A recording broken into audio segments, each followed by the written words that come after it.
This weekend, election fever is expected to build as the hierarchy of the Free National Movement, led by leader Prime Minister Ingram, prepares to arrive on Grand Bahama. The official introduction of candidates for this Northern Island and Bimini will be held at the Lucayan Resort. Tonight, as a prelude to Sunday's event, reaction is coming in regarding the candidates whose names have already been released. Joan Davis-Roll reports. The speculation is now over, and the battle lines have been drawn as candidates for the upcoming general elections have been released. It is a mixture of young newcomers and a number of incumbents.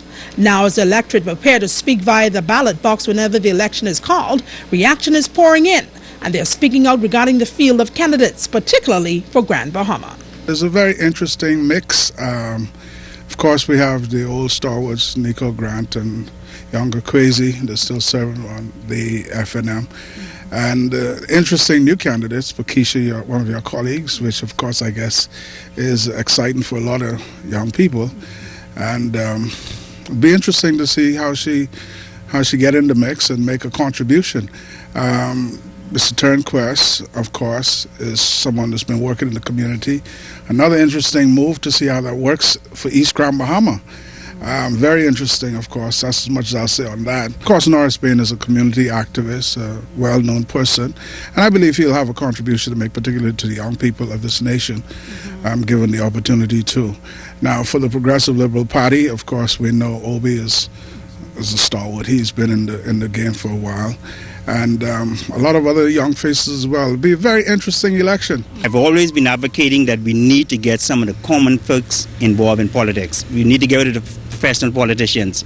And from the slate that I see coming, especially in Grand Bahama, I'm really excited about those persons because it says to me that the common man has an opportunity to make a difference in the way we run our country.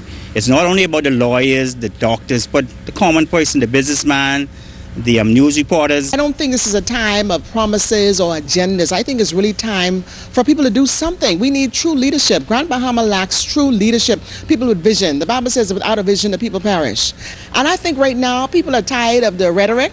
They're tired of the false promises, and they want something real. Speaking to new faces and new approaches, I think with change and with new people coming in comes new ideas.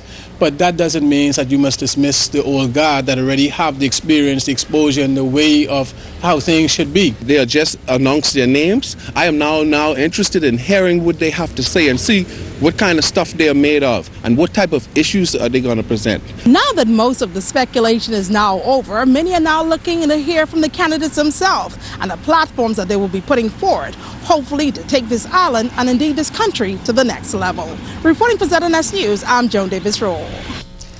While both the governing Free National Movement and the opposition PLP have named their individual slate of 38, the DNA is expected to complete its slate by the end of next week.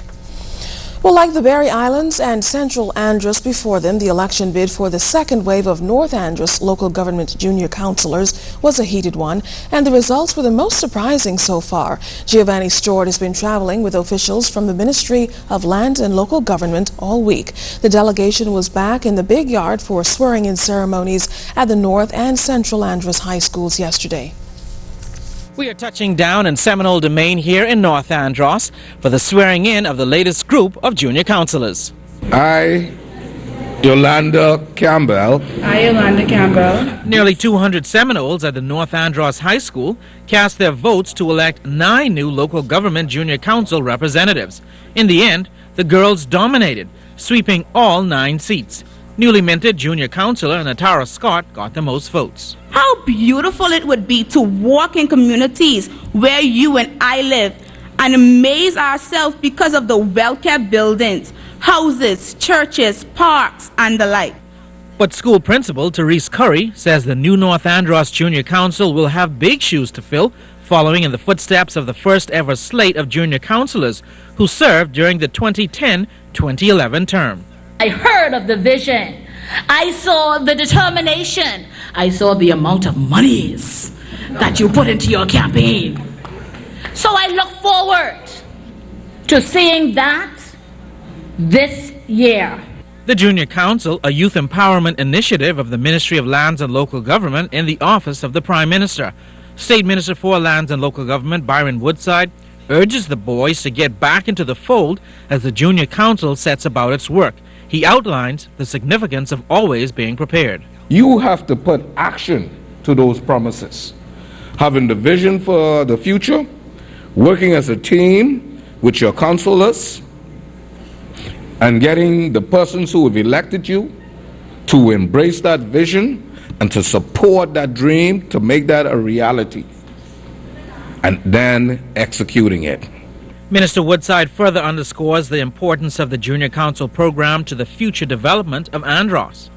Generations from now, when your children will become Seminoles, they will know that you did your part, that you stepped up to the plate to make a difference in your school and in your community, and that you would have paved the way in waking up the sleeping giant that we call Andros. Local government junior council elections will take place in San Salvador on Friday, with final stops in Grand Bahama and Abaco next week.